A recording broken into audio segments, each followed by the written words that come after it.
ఈరోజు మన ఇన్వెస్ట్మెంట్ జర్నీలో రూల్ 8 ఏంటి అంటే స్టార్ట్ ఇన్వెస్టింగ్ ఎర్లీ, అంటే ఎంత త్వరగా వీలైతే అంత త్వరగా ఇన్వెస్ట్ చేయడం స్టార్ట్ చేయండి అని. దీనికి ఒక చిన్న ఎగ్జాంపుల్ చెప్తా. ఒక ఇద్దరు అమ్మాయిలు కన్సిడర్ చేయండి. Riya who is 20 years, Priya who is 30 years.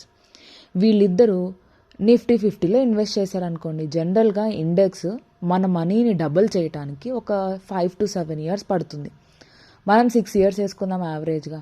So 6 yearsకి ఒకసారి మనం వేసిన మనీ డబల్ అవుతుంది అని అంటే రియా 20 yearsలో ఇన్వెస్ట్ చేస్తుంది అనుకోండి 1 lakh rupees.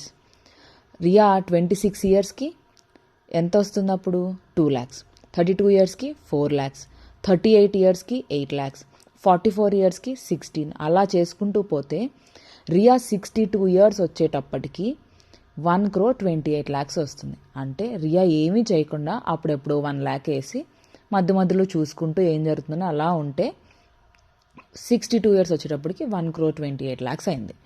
అదే ప్రియా 30 years కదా, తను కూడా 1 lakh ఇన్వెస్ట్ చేసింది, కానీ తను 30 yearsలో ఇన్వెస్ట్ చేసింది. So by the time Riya reach her 60 తన దగ్గర 32 lakhs మాత్రమే ఉంటాయి. సో త్వరగా ఇన్వెస్ట్ చేసినందుకు ప్రియా దగ్గర ఎక్కువ మనీ ఉంది. కొంచెం లేట్గా ఇన్వెస్ట్ చేసినందుకు ప్రియా దగ్గర ఓన్లీ 32 lakhs మాత్రమే ఉన్నాయి.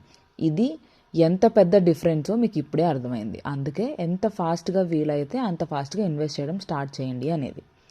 Invest wisely.